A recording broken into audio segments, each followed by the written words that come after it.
Cycle से पहुंच गए, साइकिल के खिलाफ चुनाव लड़ने। तो योगी जी ने कहा, जाओ महेश, हरियाणा वालों से कह दो मोदी जी का मनोबल गिरने ना पाए।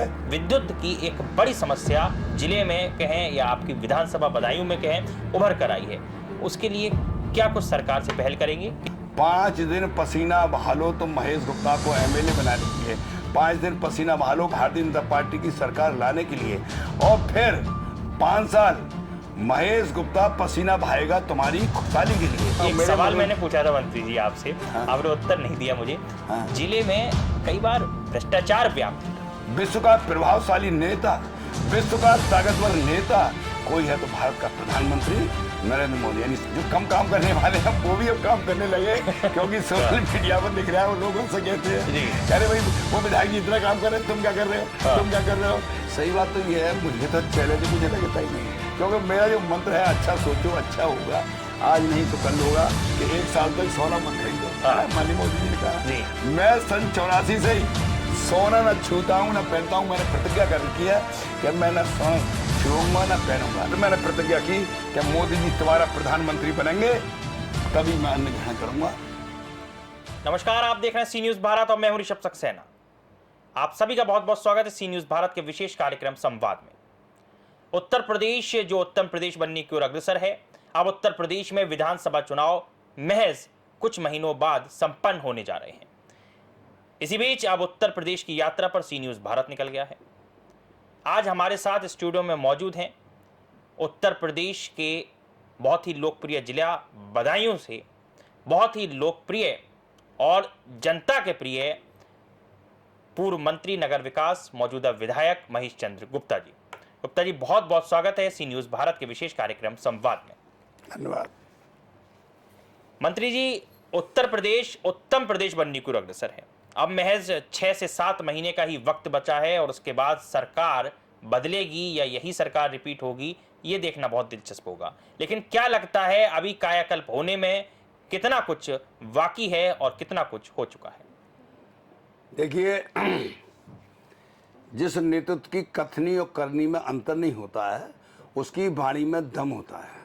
हमारे प्रदेश के यशस्वी मुख्यमंत्री जिनकी कथनी और करनी में अंतर नहीं, और वास्तव में मैं कह सकता हूँ इतनी त्याग मूर्ति, यानी उनका एक एक भाव इतना सच्चा होता है, जिन्होंने ये ठान लिया हो कि हमारा प्रदेश कैसे पूरे देश में प्रथम आए, तो मैं कह सकता हूँ अगर गिनाने लगूँ तो इतनी चीज़ें हैं जो आज हमारा प्रदेश पूरे देश में प्रथम स्थान पर है। और हमें इस बात का गर्व है, आज हम किसी भी प्रदेश में, हरियाणा चुनाव लड़ने गया, राजस्थान गया, जहाँ भी गया, और वहाँ ये इतने गौरव की बात मिली जब वो वहाँ ये मेरा पर्चा कराए जाते थे कि ये अपने यूपी सरकार में योगी जी के साथ वहाँ पर इस समय मौजूदा विधायक हैं, तो फिर ये कहते थे कि वो ये योगी सरकार के सिपाही हैं। तो मैं वहाँ के लोगों से ये कहता था कि आप लोगों में से कौन कौन हमारे योगी जी को चाहते हो, तो वहाँ के जितनी भी जनता होती थी वो दोनों हाथ उठा के कहती और योगी जी के जिंदाबाद के नारे लगाती।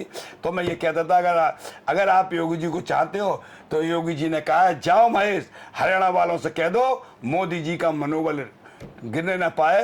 तो वहाँ पर फिर आप देखिए हरियाणा में सरकार बनी, राजस्थान में सरकार बनी। तो कहने का भाव मेरा यह है, आज हमारे माननीय मुख्यमंत्री जी का जिस प्रकार से और ईमानदारी में इतना विकास करा है, और ईमानदारी में आज मुझे इस बात का लगता है, अभी एक हमारे बदायूं के अंदर घनश्याम ढोलकिया है जिनका ये ज्वेलर्स है, सोना इस तरह से कुछ उनका नाम है, सोना नाम से उनका वो है, वो उस दिन ये कह रहे हैं उनका विदेशों में भी काम है, हमारे देश में है, और उत्तर प्रदेश में भी शायद उनकी 39 या 29 इनके इस तरह से उन्होंने खोले हैं।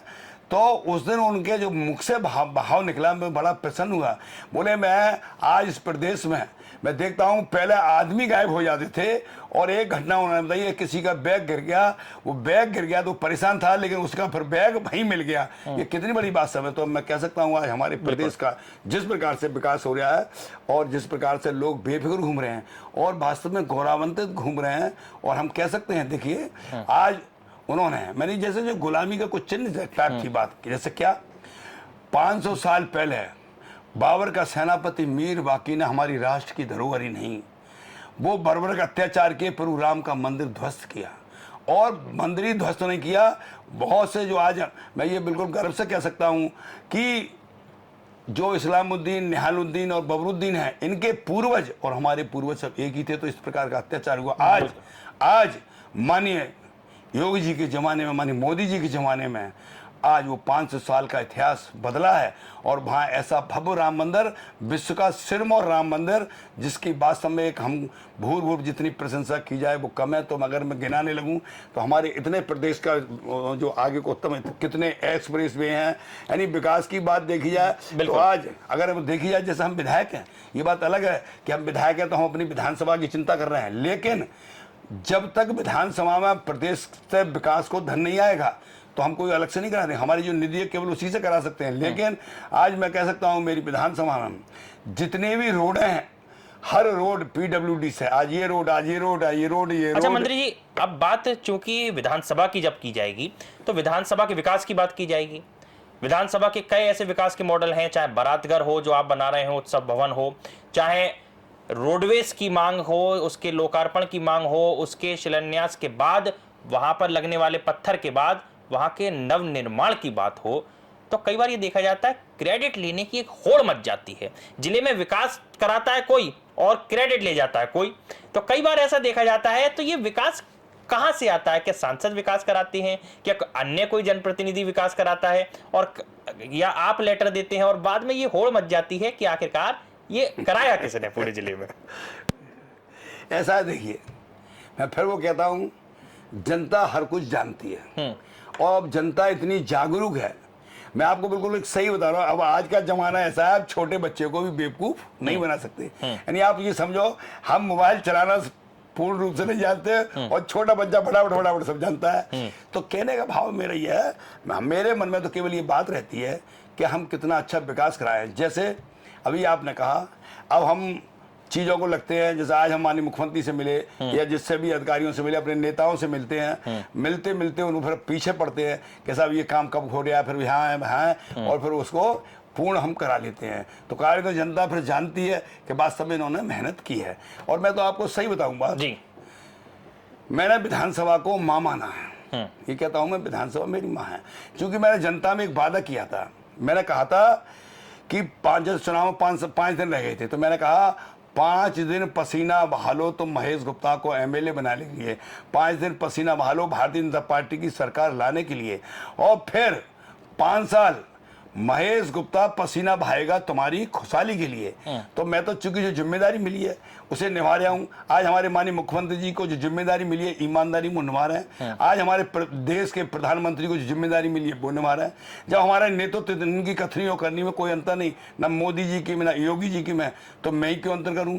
तो मैं भी वही जिम्मेदारी निभा रहे हैं। और जिम्मेदारी उसे कहते हैं, जैसे एक शिष्य ने अपने स्वामी जी से कहा, स्वामी जी हमारा भारत विश्वगुरु था, हमारा भारत विश्व शिखर पर था, हमारा भारत सोने की चिड़िया था, भारत की बात संसार मानता था, भारत के पीछे संसार चलता था।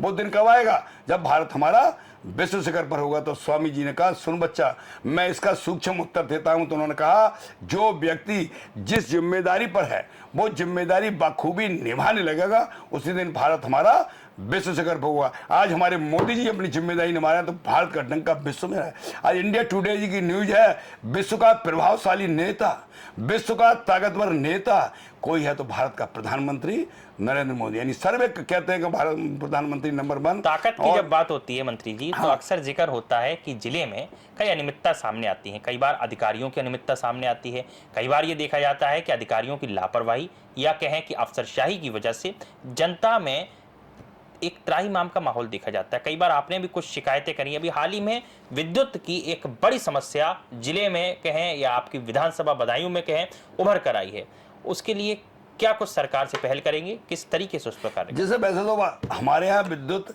बिजली पूरे विधानसभा में क्या, बिजली पूरे प्रदेश में बिजली बहुत थी।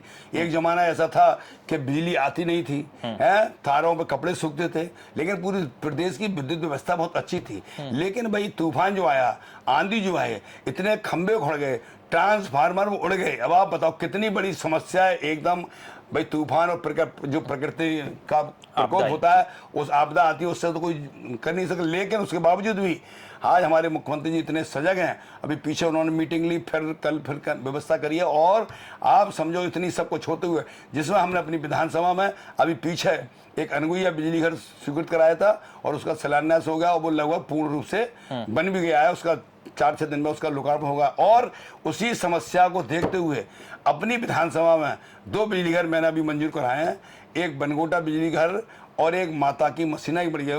दोनों बिजली घर अभी लगभग 17 करोड़ रुपए से मंजूर हुए हैं और वो जब दोनों बनेंगे तो और सब समस्या दूर होगी। इस जो मैं अभी कह रहा था, कथनी करनी मंत्र नहीं, तो वही जो वाणी में आज हमारे मुख्यमंत्री जी के वाणी में दम है, तो आज हमारा पूरा प्रदेश देश में प्रथम माना जाता है।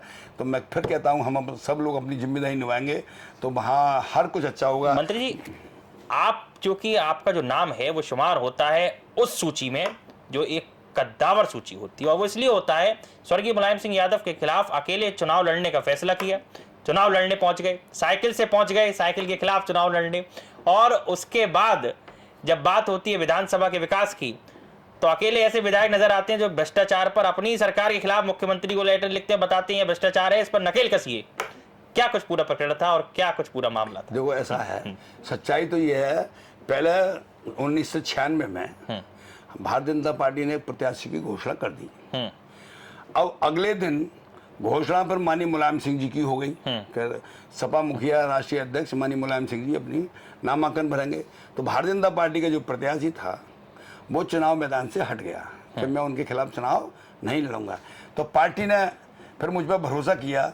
मुझे माननीय कल्लाज मिश्र जी जो प्रदेश अध्यक्ष थे, और उन्होंने और हमारे जनपद के जिलाध्यक्ष बड़े भाई नरेंद्र पाल सिंह थे, तो उन्होंने कहा भाई अब सहसवान से कौन चुनाव लड़ेगा? तो उन्होंने कहा भाई अपने संघ के स्वयंसेवक महेश जी हैं, महेश जी को बुलाओ। मुझे वहाँ बुलाया गया, उस समय मोबाइल तो थे नहीं, मुझे बुलाया और मुझसे माननीय कल्लाज मिश्र से नरेंद्र भाई साहब ने बात कराई। माननीय कल्लाज मिश्र जी ने कहा महेश जी तुमको सहसवान से चुनाव लड़ना है मुलायम सिंह जी के खिलाफ। मैंने कहा पार्टी का सिपाही हूँ, पार्टी के ही पहाड़ पर चढ़ जाऊंगा, पार्टी के ही कूद जाओ, तो बगैर सोचे कूद जाऊंगा। बोले शाबाश। और फिर मैंने माननीय मुलायम सिंह जी के खिलाफ चुनाव लड़ा। और आप समझो जो स्थान ऐसा था, उससे पहले जो भाजपा से चुनाव लड़े थे उनसे 10,000 वोट मेरे और ज्यादा आए और पूरी दमदारी से मैं चुनाव लड़ा और द्वितीय स्थान पर रहा। ऐसा स्थान जहां 80 बीटीसी में 39 यादव हों, 21 मुस्लिम हों, 13 हमारे ऐसी भाई हों, और मैं 80 में एक अकेला बनिया मेरा वोट था। एक बनिया, एक ब्राह्मण, एक ठाकुर, एक पाल, एक कश्यप, एक मौर्य और एक हमारे खड़गवंशी। उस जगह मैं चुनाव दमदारी से लड़ा, द्वितीय स्थान पर आया। तो फिर मैं कह सकता हूँ पार्टी की जो जिम्मेदारी मिले वो उसे निभाएगा। तब की राजनीति और आज की राजनीति में क्या फर्क नजर आता है? क्या सोशल मीडिया पर रुझान ज्यादा आते हैं और धरातल पर कम आते हैं? क्या लगता है एक अंतर क्या नजर आता है दशकों की राजनीति? अच्छा है क्या, अब अंतर क्या है? अब सोशल मीडिया पे ज्यादा है। अच्छा बात अब सही हो, कोई कहता है कि मोर नाचा किसने देखा। अब तो हर चीज आप सोशल मीडिया पर डालिए तो सब लोग देखते भी हैं, और बात सही भी अच्छी भी है, इससे लोगों को जागरूकता भी आती है। तो एक इससे एक बात एक फर्क पड़ा है, जो कम काम करने वाले हैं वो भी अब काम करने लगे, क्योंकि सोशल मीडिया पर दिख रहा है, वो लोगों से कहते हैं कह रहे भाई वो विधायक जी इतना काम कर रहे हैं, तुम क्या कर रहे हो, तुम क्या कर रहे हो। तो अब वो उन्हें भी मजबूरी में काम करना पड़ता है। तो मैं तो जो भी अभी माननीय मोदी जी ने भाव किया, मोदी जी ने भी एक अपना अपील करी है, अपना उन्होंने विचार रखा हमारा देश कैसा कैसा, क्योंकि कुछ संकटों से जो विदेशों में चल रहे हैं संकट, उनसे जो जूझ रहे हैं, उन्होंने डीजल की खपत को कहा है कि भाई कुछ कम करो, उसमें भाव रखा। और आप साइकिल लेके दौड़ पड़े। तो मैंने ये उसी दिन ये भाव रख दिया कि मैं संडे को अपने घर पे काम करूंगा और जो जरूरी काम है तो मैं उनके लिए साइकिल से चलूंगा। तो बधाई को जितने भी काम है मैं साइकिल चलता। अभी मेरे काम थे, कहीं कोई फंक्शन था, कहीं उद्घाटन था, कहीं कोई कार्यक्रम था, मैं साइकिल से चला। मैंने साइकिल वो भी नहीं ली बैटरी वाली, मैंने कहा चलूंगा तो मैं मेहनत भी करूंगा। और मैं तपती धूप में मैंने साइकिल चलाई, क्योंकि जब मन में अगर लक्ष्य सही है तो कोई फिर सही बोले। अच्छा सोचो तो अच्छा होगा, आज नहीं तो कल होगा, ये तो आपका एक मंत्र है। और ये मेरा मंत्र, एक बात और मैं कहता हूँ, जो हम बोलते हैं वो ब्रह्मांड में घुसता है, क्योंकि हमारा मंत्र है। और ये मैं नहीं बोल रहा हूँ, ईश्वरीय बात मेरे मुख से निकली है कि अच्छा सोचो अच्छा होगा, आज नहीं तो कल होगा। भारतीय जनता पार्टी की पीआर टीम लग गई है। अब सब विधानसभाओं में वो टीम पहुंच रही है और वो टीम ये सर्वे कर रही है कि किस विधायक ने कितना काम कराया, कौन सा काम अधूरा रह गया। जब आपकी सूची आती है तो उसमें भी वो टीम देखती है, कुछ गलतियां देखने की कोशिश करती है पर नजर नहीं आती। क्या लगता है, आप ही बताइए, सबसे बड़ा चैलेंज अभी भी क्या लगता है आपको? कुछ अधूरा काम रह गया है क्या जिले में? देखो ऐसा है, अगर ईमानदारी तो जैसे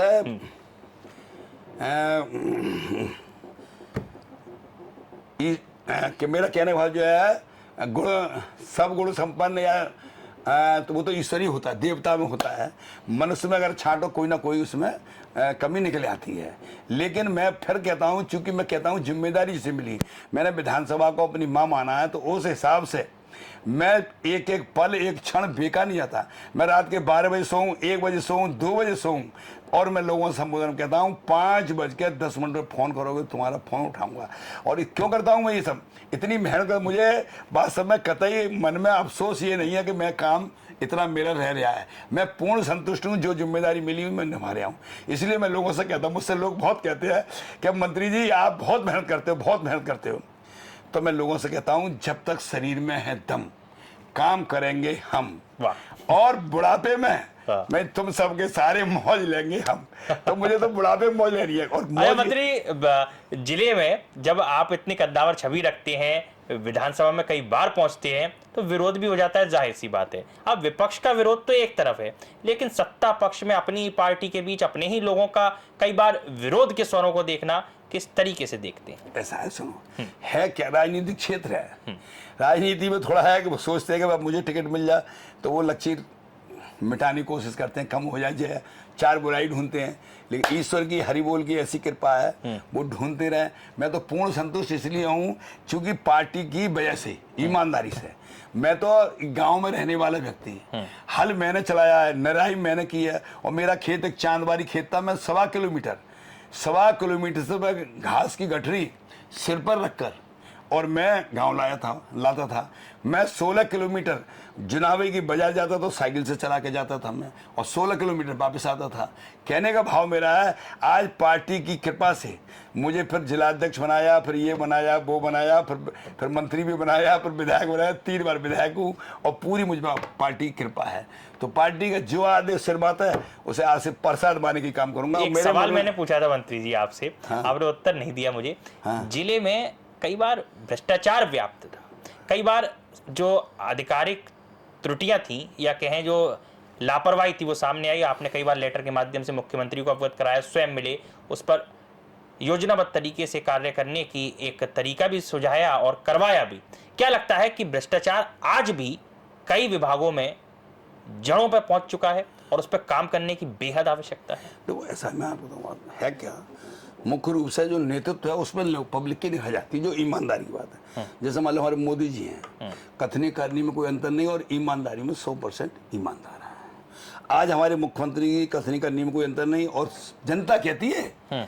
हम तो चलो आज आपके इसमें बैठे हुए हैं, तो हम तो चूंकि पार्टी के विधायक हम कहेंगे, लेकिन ईमानदारी की बात है, जनता कहती है कि मुख्यमंत्री बहुत ईमानदार है, मुख्यमंत्री बहुत ईमानदार है। अब रही जो हमारी कल्पना होती है रामराज्य की, अगर सही बात पूछो तो बहुत रामराज्य है, लेकिन जो सिस्टम चल रहा है अभी उसमें कहीं इदा किदा को थोड़ी बहुत कमी है। तो अब वो फिर हमारी 27 में जो सरकार बनेगी उसमें वो दूर हो जाएगा। एक आखिरी सवाल, 2027 के लिए क्या छवि नजर आती है, और सबसे बड़ा चैलेंज या सबसे बड़ी चुनौती आज के परिप्रेक्ष्य में उत्तर प्रदेश में, खासकर बदायूं विधानसभा में आप क्या देखते हैं? सही बात तो ये है, मुझे तो चैलेंज कुछ लगता ही नहीं, क्योंकि मेरा जो मंत्र है, अच्छा सोचो अच्छा होगा, आज नहीं तो कल होगा।